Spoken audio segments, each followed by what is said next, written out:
반갑습니다. 강민재 팀장입니다. 무순이 청약이라고 들어보셨나요? 1순위, 2순위도 아니고 무순이라고 하니 생소하게 느껴지는 분들도 계실 겁니다. 그럼 줍줍은 들어보셨을 거예요. 줍고 줍는다라는 표현으로 아파트 미계약분을 주어온다라는 의미에서 나왔다고 하죠. 이 줍줍과 무순이 청약은 같은 말이라고 볼 수 있어요. 최근에 부쩍 이 무순이 청약 제도가 개선이 되고 그 물량이 늘어나면서 많은 수요자들이 몰리고 있다고 하는데요. 이번 시간에는 이 무순이 청약 제도에 대해 이야기를 해볼까 합니다. 구독자분들의 생각은 어떨지 궁금한데 과연 청약 경쟁률이 높다고 해서 무조건 인기 있는 아파트라 볼 수 있을까요? 경쟁률이 높게 나왔어도 1순위 마감이 되었음에도 불구하고 정작 계약률이 저조해 예비 당첨자 선정이라고 해서 추가 모집까지 가기도 하잖아요. 보통 대부분은 이렇게 예비까지는 가더라고요. 계약 포기자도 있을 테고 부적격으로 인한 공석으로 예비 당첨자를 선정하는 거니까요. 그런데 여기 예비 당첨에서도 완판이 안 된다면 처음에 말씀드린 줍줍이라고 해서 자녀 세대 추첨, 즉 무순위 청약이 진행되기도 하는데 여기까지 해서 완판이 되면 다행이지만 만약 그래도 미계약분이 남아있다면 흔히 말해 미분양이라고 말할 수 있겠죠. 그런데 다행이라고 봐야 하나요? 수도권 지역으로 최근에 분양을 하는 주택을 보면 일반 1순위 청약 경쟁률보다 무순위 청약 경쟁률이 더 높게 나온다고 하더라고요. 큰 제약이나 조건이 없다 보니까 그리고 무작위 추첨으로 이루어지다 보니까 수요자들은 더욱 몰릴 수밖에요. 이런 잔여 물량의 공급은 청약 가점이 낮거나 혹은 주택에 있는 유주택자에게는 정말 황금 같은 기회잖아요. 일반 공급으로는 청약 당첨되기가 쉽지 않거든요. 아니 너무 어렵거든요. 그래서 이런 잔여 물량 공급을 기다리고 있는 이유이기도 할 거예요. 무순위 청약은 직전에 언급한 일면 줍줍이라고 해서 순위 없이 청약 신청을 받아 무작위 추첨으로 당첨자를 선정하고 주택을 공급하는 청약 제도를 말해요.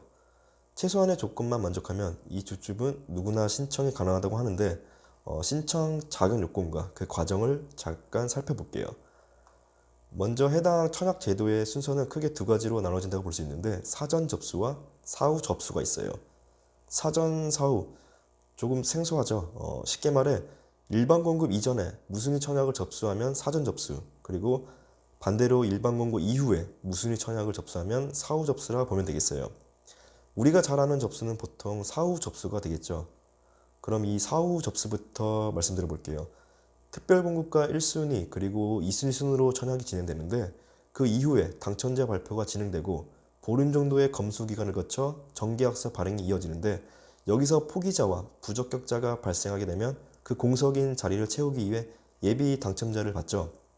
예비 당첨자를 선정해서 다시 추첨하고 당첨자로 선정하게 됩니다. 만약 여기 예비에서도 미기약분이 나온다면 자녀 세대 추천 과정인 무순위 청약이 진행되는 것이죠. 전에는 이 자녀 물량을 갖기 위해 아침 일찍부터 모델하우스에 나와 대기하고 줄을 서서 하는 방식으로 공급되기도 했었는데요. 그래서 대리 줄서기나 불공정한 방식이 행해했었기도 했고요. 그런데 이제는 이런 줄서기 방식은 없어지고 우리가 잘 아는 아파트 투유라는 사이트를 통해 클릭 몇 번이면 신청이 가능하게 됐어요. 이와 같은 제도는 올해 2월 1일 이후에 입주자 모집 공고를 낸 단지들부터 적용한다고 합니다. 이어서 사전 접수를 살펴볼게요. 말 그대로 일반 공급, 그러니까 특별 공급 이전에 일정 물량에 대해 사전 접수 신청을 받는데 여기서 신청한 사람들은 예비 당첨자 선정 이후에 나오는 미계약분에 대해서 우선적으로 자녀 세대를 추첨할 수 있는 기회가 주어진다는 겁니다. 이를 사전 무순위 청약이라고 해요. 그럼 왜 이런 무순위 청약 제도가 개선되고 새롭게 시작하고 있는 것일까요? 개인적인 생각이긴 한데 이유는 간단합니다. 다들 공감하실 거라 봐요. 건설사 입장에서는 청약 경쟁률도 중요하지만 그보다 더 계약률이 중요하기 때문에 미계약이나 미분양에 대비해서 사전이든 사후든 자녀 세대 추첨자를 신청하는 거라 봐요. 높은 분양가로 인해 청약을 포기하는 분들도 계실 테고 당첨 이후에 동호수가 마음에 들지 않아 계약을 포기하는 분들도 계실 테고요. 아니면 가점을 잘못 계산했다거나 혹은 바뀐 청약 제도를 이해하지 못해 부적격으로 당첨이 취소되기도 하는데 이와 같이 포기자, 특히 부적격자의 비율이 크게 늘어나면서 미계약분도 같이 크게 늘고 있다고 하죠. 갈수록 늘어나는 이 미계약분을 대비하는 차원에서 그렇게 계약률을 높이기 위해 이렇게 무순위 청약 제도를 실시한다고 봐요. 그럼 이 무순위 청약은 어떻게 신청하는 걸까요? 신청 방법은 간단합니다. 먼저 중요한 건 본인이 관심을 가지고 있는 주택의 무순위 청약이 사전인지 사후인지 그리고 분양 일정을 정확히 확인해야 돼요. 그리고 나서 인터넷 검색창에 우리가 잘 아는 아파트 투유를 검색해서 접속해 봅니다. 해당 사이트가 열리면 상단에 있는 아파트 무슨이라는 메뉴가 보이는데 그 해당 메뉴를 클릭하고 이어서 나오는 청약 신청이라는 메뉴를 클릭하면 돼요.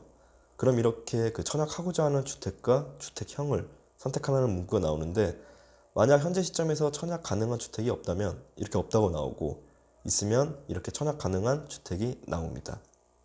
사전인지 사후인지 접수 일정을 확인하고 그 날짜에 맞춰 접속한다면 본인이 원하는 주택에 무순위 청약을 신청할 수 있겠죠.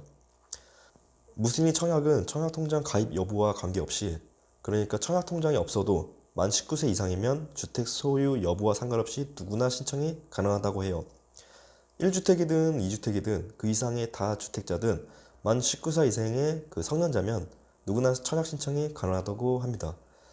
이와 같이 청약 요건이나 제한이 굉장히 간소화되어 있고 일반 공급 청약에 비해 문턱이 낮기 때문에, 그래서 이런 자녀 세대의 물량을 기다리고 있는 수요자가 꾸준하게 늘고 있는 이유라 볼 수 있겠어요. 최근 들어 여러 청약 규제로 인해 이런 미계약분의 물량까지 대폭 늘어나면서 자녀 세대의 당첨 가능성 또한 높아지고 있다고 하니까 앞으로 이 청약 제도는 많은 분들에게 인기 있는 제도가 되지 않을까라는 생각이 드는데요. 여기서 문득 또 다른 생각이 드는 건 이 청약 제도에 대한 의문점입니다. 만약 정말 운이 좋게 자녀 세대 무순위 청약으로 당첨이 되었다 가정해 볼게요. 그럼 계약금 10%와 함께 나중에 잔금까지 생각해 본다면 지역에 따라 다르겠지만 그 해당 주택 분양 가격의 절반 정도가 되는 자금이 있어야 됩니다.